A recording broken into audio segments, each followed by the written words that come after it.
certain quality, because so I do most of my coding in Python and then go and create a change in Java, and I may, yeah, okay, maybe it works, but it's probably awful because I come from a different world. So this ensures that the code not only works, but it's also readable, right? So maybe for one change I might need one reviewer that is the owner of the file and one reviewer that has readability in the language. And maybe I can even ask for more reviewers because I want more opinions. So it's not like I only have the reviewers, the least amount of reviewers. I can also have more reviewers because feedback is good. And when everything is all right and the change is approved, then the one that created the change is the one that submitted, right? So, as I said, this puts the burden, it distributes the burden of the work better. So my experience with this is that it's really, so a lot of people are afraid of code reviews or are bored by the first thing that I said, that it takes a lot of time, and that it takes a lot of time to get your change into the code. But if you put code reviews in as part of your work, your workflow, as part of the things that you have to do during your work time, then it's just another thing that you have to do, and as quickly as you do it, the better it is. So if you do it fast, it's not so much load as if suddenly you have to, like, you don't do any code reviews for 2 weeks and then you have like all this list of code that you need to review all together. It's unbearable. And the way that it's done at Google is that it's really part of what everyone is expected to do. So it's part of your day, it's doing code reviews, and so they are really fast. There's never like, oh, I can't check my coding because I'm waiting for a review. Yeah, it happens, but usually it's 1 day or less than a day. So it works. For me, the best thing is that it's a great learning experience. If I send a change and all I get is the approval, I'm depressed because I didn't learn anything. If I get comments, even if the comments are not, I'm not saying, oh, this is awful, you have to change everything, but the comment might say, you know what, you could do it this other way and it would maybe be more efficient, or did you think of doing it this other thing? And all that makes me always keep learning. If I just stay with what I've learned up to now and don't learn new things, I'm going to stay, right? And the constant interaction with other people, both as a reviewer and as a submitter, make it like a constant learning experience of more things. You always have more things that you have to learn. You can't know everything.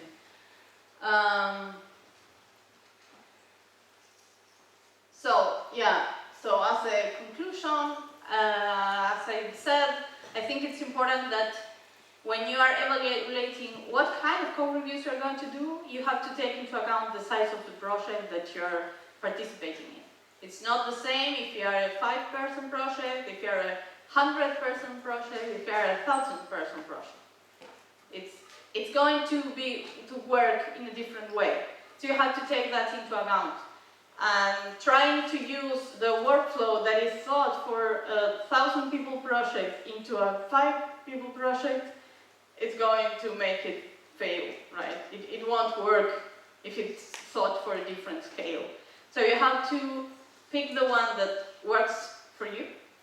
And yeah, I remember when I was starting as a software developer back in year 2000, that one of the bosses was telling off one of my companions because he wrote code too fast.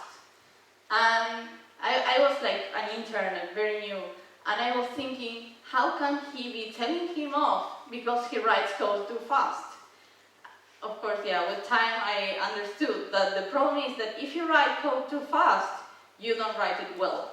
So the thing of doing, oh, this has to be fast, and yeah, if you don't give it a thought, if you don't, like this review instance, of course it takes time, but it means the end result is better.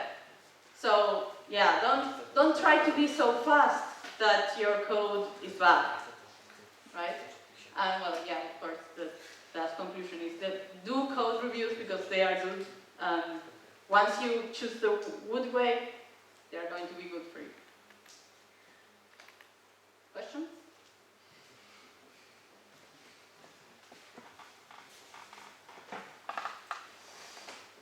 Yes? Oh, is there a mic or something? No?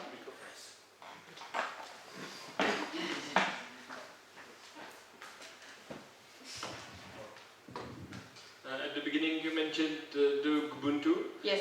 Is it available to regular people or is it just interesting? It's not available, but as I said, there's like the part that's not available are tools that wouldn't be relevant.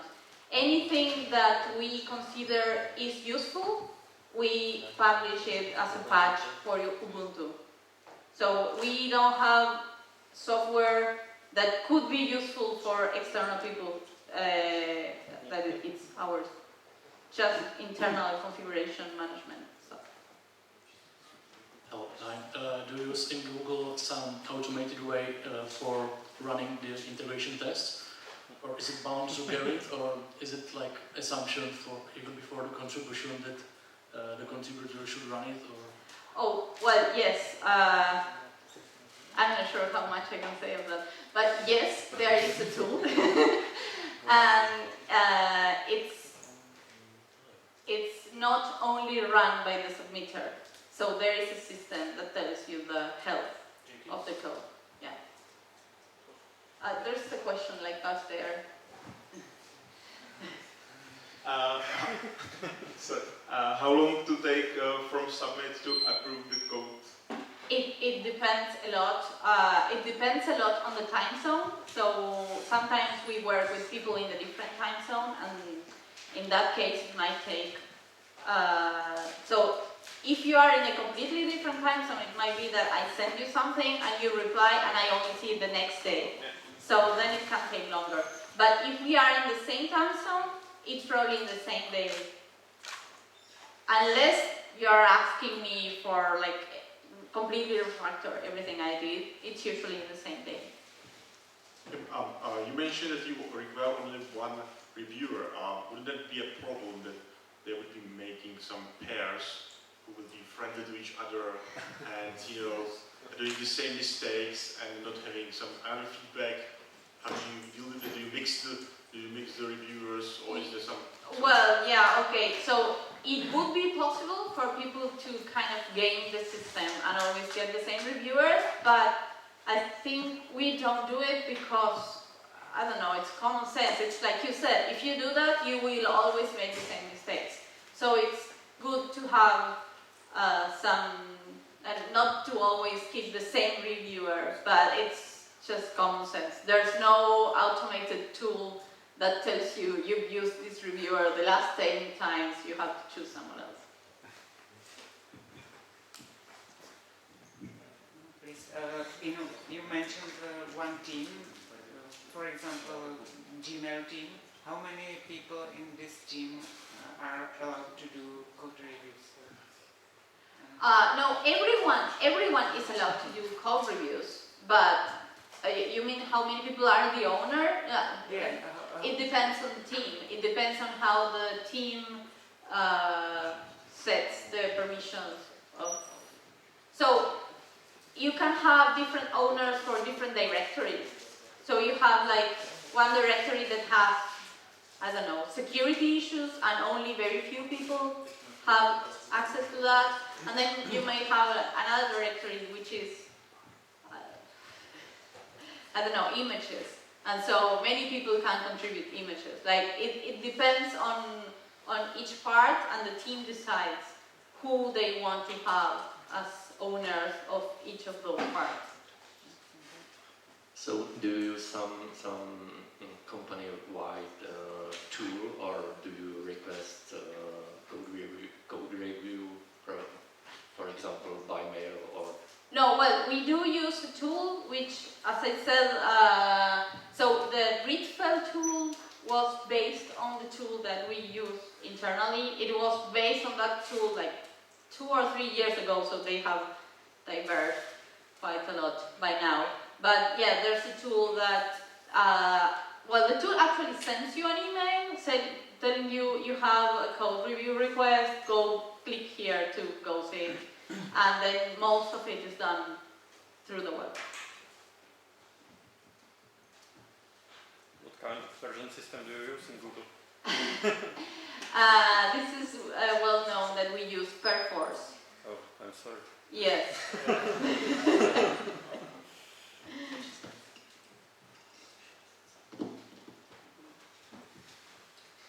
Any more questions?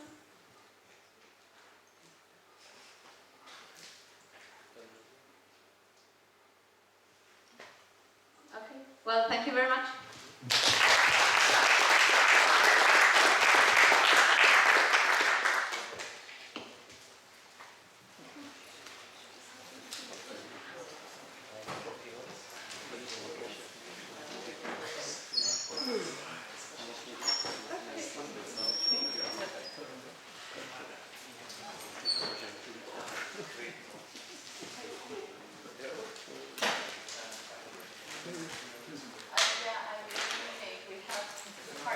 A psal nám Eddie, že si tady všiml chemické tabulky prvků a že tam chvíli prý nějaký prvky, tak my prý máme natweetovat, že tady už chystá tečka.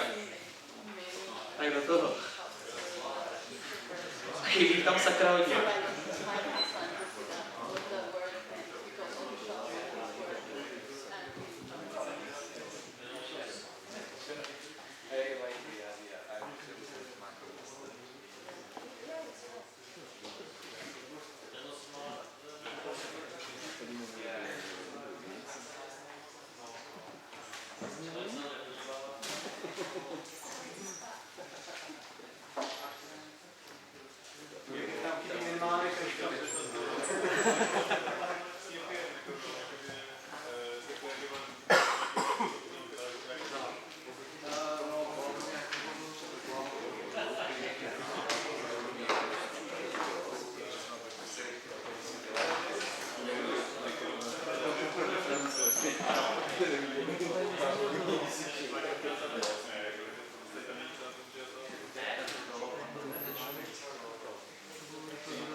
Já jsem nečekal, že není dobrá prezentace.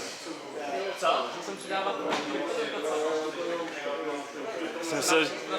Za zkracovače. Už byla hotová? Bylo hotový, no. Nebo jako jenom ta adresa byla hotová, nic víc.